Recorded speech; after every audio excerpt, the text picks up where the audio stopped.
Salutare toată lumea și bine am regăsit. Eu sunt Diamond Ninja și azi voi arăta cum să vă cum să învățați HTML. Bun. Deci, noi avem 10 minute la dispoziție ca să vă arăt și un mic tutorial. Deci deschideți-vă un notepad. Ia, dați un pic să vedem și noi. Deci, până la așa. Bun. Deci, în primul rând, ca să porniți o pagină HTML, scrieți HTML. Așa.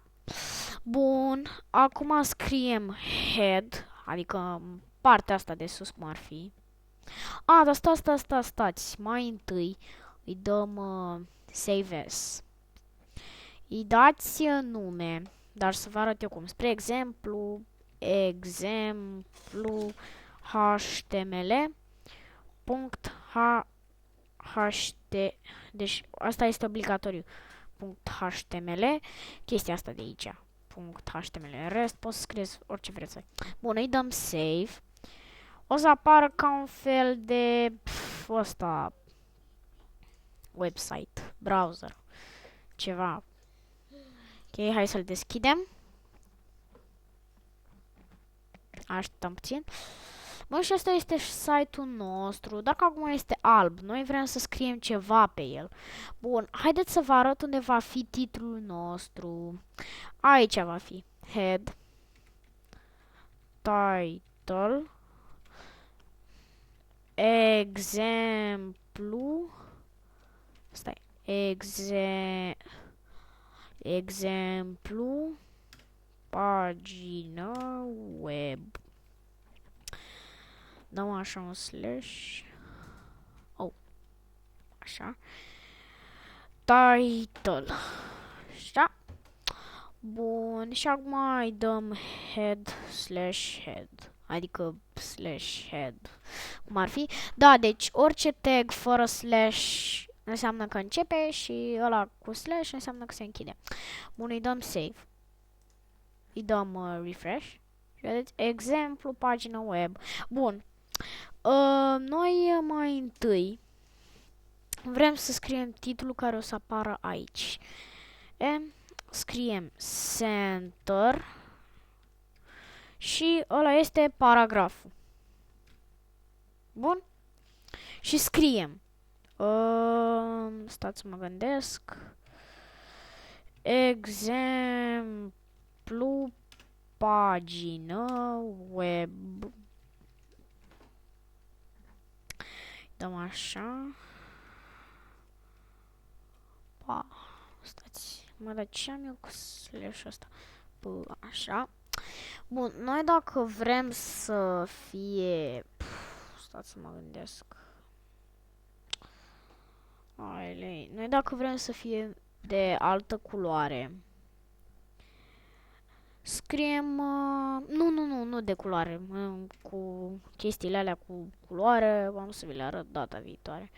Ok, și acum dăm un... nu, și dacă vreți să scriem ceva în centru, să vedem dacă ne merge, salut. Și pe aia dăm așa, așa, center. Ok, așa, îi dăm save, să vedem dacă ne merge, că n-am încercat așa ceva.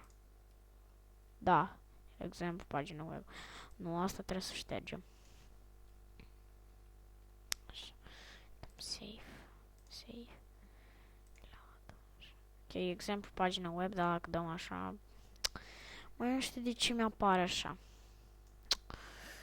Ai mare, cineva, vă explicați măcar. Am scris setter. Center. Save. Așa, și apare chiar aici. Vedeți? Noi nu putem să ștergem. Bun, bun, acum... Înainte de asta, am uitat de ceva. Trebuie să scriem body. Body-ul ăsta. Ok. Și acum putem să-i dăm drumul de aici. La body. Nu la body. Hai să începem cu altceva. Bun.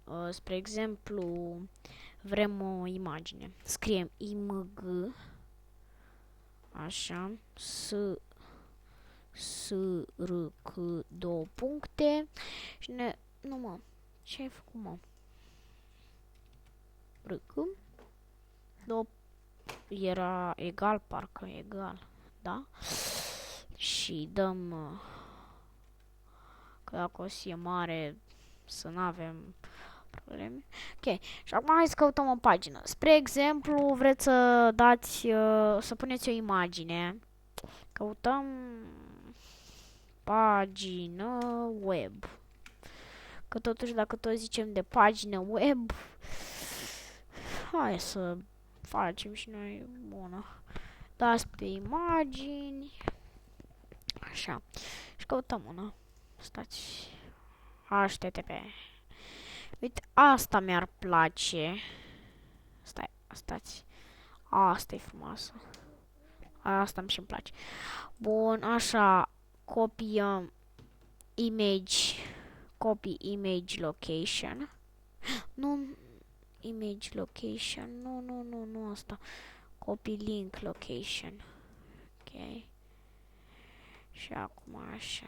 Și acum sper să ne meargă chestia aia. Ok, aici erai. Paste. Da. Am zis eu că o să fie mare. Îi dăm save. Îi dăm reload. Nu, ceva n-am făcut bine. Se vede de acum. Ori asta trebuie să scriu cu SRC. Stai, mă, te duci, mă.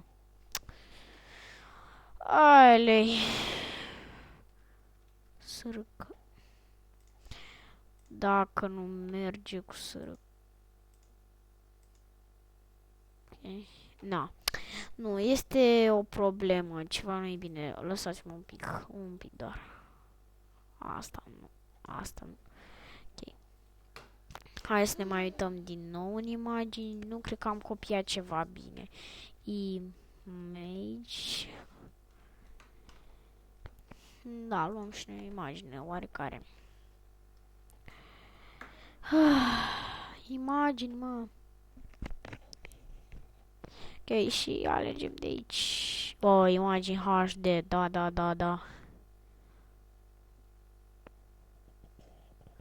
Dă-i drum, asta îmi place. Ok, sper să ne meargă. Da. Așa, să vedem cât timp mai avem. Nu mai avem mult. Bun, așa, dăm copy image location. Copy image location și punem aici de dacă ăsta. Save. Sper să ne meargă de data asta, dacă nu revin data viitoare. Da, revin data viitoare. Cu imagini, ok. Voi, hai să ștergem chestia asta cu imagini și o să revenim mâine cu chestiile astea cu imagini. Bun, am mai uitat așa. Măi, voi s-ar putea să vreți dacă vreți să mai facem și alte episoade de HTML, dați like în primul rând. Bun, deci haideți să vă spun.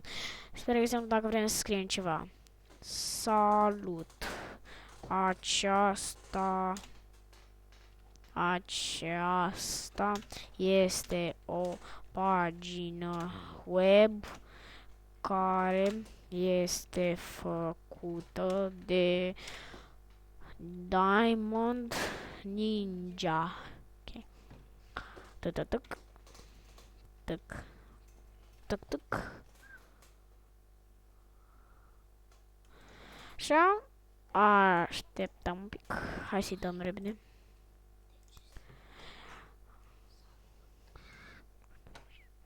Ok? Azi văzut cum să facem. O să revenim și mâine. Stați, așa ar fi mai bine. Save. Așa. Azi văzut prima parte. Ne vedem și în a doua parte. Eu am fost Diamond Ninja și dacă vă place să mai învățați și voi despre programare, dacă vreți să mai învățați și voi chestii din astea, spuneți-mi prin comentarii. Eu am fost Diamond Ninja, la revedere!